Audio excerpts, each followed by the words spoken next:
Okay, this is test version B test collecting data, scenario 1. Researchers are designing an experiment to compare two different types of swim caps, caps A and B, that are completely different in material and appearance to investigate which type is better for minimizing swim times for swimmers. The experiment will consist of distributing the swim caps to swimmers who are classified as either competitive or recreational. A randomized block design is planned with blocking by classification of swimmer. Random samples of 50 competitive swimmers and 50 recreational swimmers will be selected. Each swimmer within each classification will be randomly assigned to wear either the type A swim cap or the type B swim cap, and their swim times will be recorded for a 1,500-meter swim. What is the statistical advantage of blocking by the classification of swimmer? First off, we'll always block on a variable that we think will impact the study. That is not the general treatment. Well, in this case, we have two different types of swimmer, and we're going to block by swim types, competitive versus recreational, because we believe that they will have a big impact on swim times. And the reason we believe that, and because due to possible technique or whatever, that we believe that there's going to be a difference between the swimmer types and the way that they react to the hat. We want to know if this cap is good for both recreational and for competitive swimmers, so we need to make sure that we have both groups being tested with the cap. So once again, we're blocking and saying that way we make sure that the competitive swimmers get cap A and they get cap B, and the recreational will have those. So this is why we are we're using the blocking by it, because we believe that the swimmers have different characteristics that might impact the way they react to a swim cap. Why is it important to randomize the type of swim cap the swimmer will wear instead of allowing the swimmer to choose the swim cap? First off, very first thing, we always need to randomize, and we randomize to equalize effects that are outside of the control of the study. So basically, we need to do that because we want to make sure that we equalize any variable that's not controlled for in the study. So that's one thing. The other thing is we can bias the study by going, hey, they chose this one because of its color. Well, it turns out that one wasn't as good, or it worked better, or whatever. So we need to make sure that we don't have one group with a swim cap that works better than the other. And so we do that through randomization, because there could be a confounding variable or that biases our results if we allow them to make the choice. How does this experiment address replication? What is the benefit of replication? Well, the way we have replication is we have 50 competitive swimmers and 50 recreational swimmers. So that means we have 50, we have basically 25 competitive swimmers using the swim cap A, and 25 competitive swimmers using swim cap B, and 25 recreational swimmers using A, and 25 using B. So our replication is the 25 swimmers wearing of each group wearing the hat. Okay, the different swim caps. So that's the way we do it. The reason we do it is because replication allows us to generalize to the population. If we only use one person, it could be that one person reacts a specific way. By using multiple subjects, we know that we can generalize to a larger population. Design and carry out a match pair design for the scenario. Okay, so in a match pair design, the person is going to get tested twice. So basically, you're going to need to wear swim cap A and swim cap B. So in this particular instance, we do not need to block, because a match pair design is its own special type of block, where it blocks on you're being blocked on yourself. And the reason we like match pairs is because it controls for differences within the individual. So it's a very effective blocking. because you've blocked all the way down to the individual. So here's what you do. You have a single hat. When you have a match pair design, you have a single hat or a single bin. So I put the names of the 100 swimmers into a hat, and I would draw. The first 50 names would get swim cap A first, and then followed by swim cap B. The next 50 names would get swim cap B first, followed by swim cap A. So this is the way it would work. If you were in the first group with swim cap A, those swimmers would swim 1,500 meters in their times recorded. After an appropriate amount of time, they would switch caps, and they've had time to rest. They switch caps and then swim the 1,500 meters again. So the second treatment group would start off with swim cap B. They would swim the 1,500 meters after an appropriate amount of time, and they've rested up. They go put on swim cap A and then swim the 1,500 meters. At the end of the time, the differences in time would be noted to determine which swim cap was best. Please make sure that you are specific about your random assignment. You can't just say, I'm going to randomly assign. How are you randomly assigning? In this case, we put their names in a hat and we drew. The first 50 names went to treatment group 1, and the second 50 names went to treatment group 2. A diagram may help you in your explanation, but a diagram is not sufficient by itself.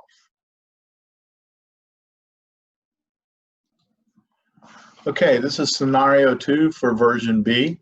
Cyanide is a naturally occurring poison that can enter and contaminate groundwater through eroding granite rock formations or from burned forests containing peach trees. The United States Centers for Disease Control guidelines requires that drinking water should contain no more than 15 parts per billion of cyanide. A company produces carbon scrubbers to clean cyanide from water wells that could be affected by the contaminated groundwater. The company wants to investigate the effectiveness of a new carbon scrubber compared to that of an old scrubber. So we're going to have two scrubbers, a new and an old. They will test the scrubbers on a field that is bordered on one side by granite ledge and on the other side by a burned forest containing peach trees. The field is divided into 8 squared plots of equal size, and a well to collect groundwater is drilled in the center of each plot. One scrubber will be used in each well, so every single well is going to have its individual scrubber. The following diagram shows the placement of the wells in the field. All right. The company will use 4 of each type of scrubber to conduct the investigation. A randomized block design will be used. So they're telling us they're going to block, and they're telling us that we have 4 of the new scrubbers and 4 of the old scrubbers. Assuming there is a difference in effectiveness of the 2 scrubbers, under what conditions will a randomized block design be better for detecting the difference than a completely randomized design? We like randomized block designs when we believe that there's going to be a difference by group. So if the granite ledge has different cyanide levels than the burned forest, then we would prefer a randomized block to a completely randomized design.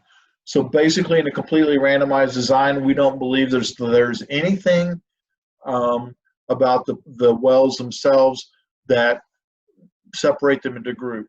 With a block design, we believe that there's something that's going to impact the study that means that we have natural groups occurring. So if I believe that the granite ledge has higher or lower levels of cyanide than the burned forest, then I should block. Okay, so how should I block? Well, in this case, we have when you block, they need to be blocked on a single characteristic. So I need to make sure that everyone in the group has the same characteristics. So I would block such that 1, 2, 3, and 4 are in the same block, and 5, 6, 7, and 8 will be in the same block. The reason I chose those blocks is 1, 2, 3, and 4 are next to the granite ledge and I believe that they have different cyanide levels than 5, 6, 7, and 8, which are up against the burned forest. Describe how to assign scrubbers to wells through a randomized block design. Whenever you do a randomized block design, you basically need to have a hat for each block. So in this case, I have 2 blocks. I have the granite ledge blocks, which are wells 1, 2, 3, and 4, and I have a burned forest blocks, which are wells 5, 6, 7, and 8. So I'm going to, in this particular case, I will put into the hat. I will put into the hat 2 of the new scrubber and 2 of the old scrubbers. Then I would go to, mix them and draw. The first scrubber drawn would go to well 1. The second scrubber will go to well 2. The third scrubber drawn will go to well 3, and the fourth will go to well 4. Now, please note, I put in to the hat 2 of the new, 2 of the old. That way, I make sure the granite ledge gets 2 of each type, both new and old. Then I'll go to the burned forest wells, which is 5, 6, 7, 8. Once again, I'm going to have 2 new scrubbers in the hat and 2 old scrubbers in the hat, and I'm going to mix them. And I really can't have the scrubbers, so I have to number them. All right. And so I number the scrubbers. The first number drawn, the scrubber associated with that will go to well 5. The next number drawn, the scrubber associated with that one will go to well 6. The next number drawn will go to well 7. And the next number drawn will go to well 8. Please make sure that you're numbering your scrubbers and that you have 2 of each type, 2 new, 2 old in the hat, and that you have 2 hats, one for the granite ledge and one for the burned forest. That, because we have to randomize within each block. So in the context of this problem, what does the purpose of randomization serve? The purpose of randomization is to equal out the effects of an uncontrolled variables that might impact the study. In this case, that might impact the amount of cyanide. Perhaps those against the forest have higher levels, and those again, I mean, maybe wells 5 and 6 have higher levels than 7 and 8. So I need to randomize because I don't know what all is going on in those wells. So I randomize to equalize those differences so that the scrubbers are put under, have the best chance of having those effects equaled out. Okay, again, randomization is to equalize the impact of an outside variable, and I just need to create one. Maybe certain wells have more water, so it's easier to filter. Maybe they have too much water, so it's difficult to filter. Maybe they have too much cyanide, etc. But please note, I'm randomizing within the block, and I recognize that there are differences within the block.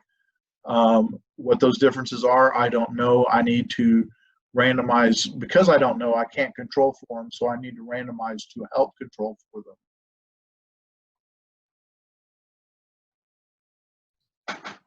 Okay, this is version B, question 3.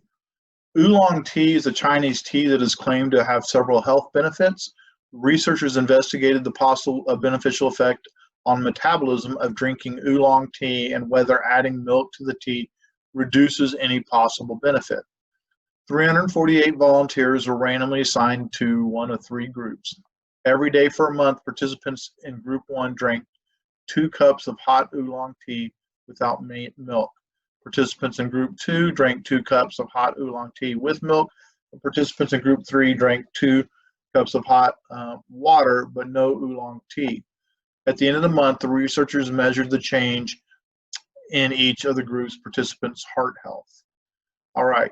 Did the researchers conduct an experiment in our observational study? Explain. All right. The researchers conducted an experiment. Why? They randomly assigned treatments to, in this case, 3 separate groups. So because we randomly assign treatments, we have an experiment. All right. So why did the researchers include a group who drank hot water but no tea? The group that drank hot water is the control group, and they're controlling for the impact of a hot liquid. Why? This provides a baseline so that we know, and by the way, it's not enough to say a baseline, so that we know whether the impacts being seen are due to the treatments themselves, the hot tea with or without milk, or due to some outside variable. All right. So we need to make sure that you say it's a control group that provides a baseline so that we know that it's the changes we're witnessing is due to the treatment groups, in this case, the hot tea with or without milk versus some outside variable. Is it reasonable to generalize the results of the study beyond the 348 participants? Explain why or why not. Okay, this is a very tricky question. So first off, it's an experiment. So generally with experiments, you can generalize, but the question is to whom? Well, in this case, we know that we have volunteers and we don't know what they are. So if you said that we can generalize, you could say, well, the 348 volunteers are representative of the XYZ group, whatever that is, and so we can generalize to the XYZ group. I made up the XYZ group. You need to know what it is. Or you can say, if you said they're not, you cannot, you say, well, we have 348 volunteers and they do not represent the general population, so we cannot make it, we cannot make the 348, we cannot generalize this study to the 348, so to the generalized population. So really carefully, you could have argued both ways. But you had to say the 348 are representative of the XY population, therefore I can generalize to the XY population, or the 348 are not representative of the general population, and I cannot generalize because they were volunteers and not representative of that population. Just because they're volunteers doesn't mean they're not representative, but you need to make sure that you say that they are or they are not. I can definitely say that if I have volunteers, most of the time we have experiments, we have volunteers, but I need to make sure that I'm saying that my volunteers are similar to the population of interest. So if I have volunteers across Texas who are young women in the age of the 25 to 35 group, then I can generalize across Texas, women across Texas in the age 25 to 35 group. I cannot generalize to another group. So it's only if my sample is representative of the population, so you need to address whether or not it is representative. And since they didn't give specifics, you need to make a determination and you needed to make a statement.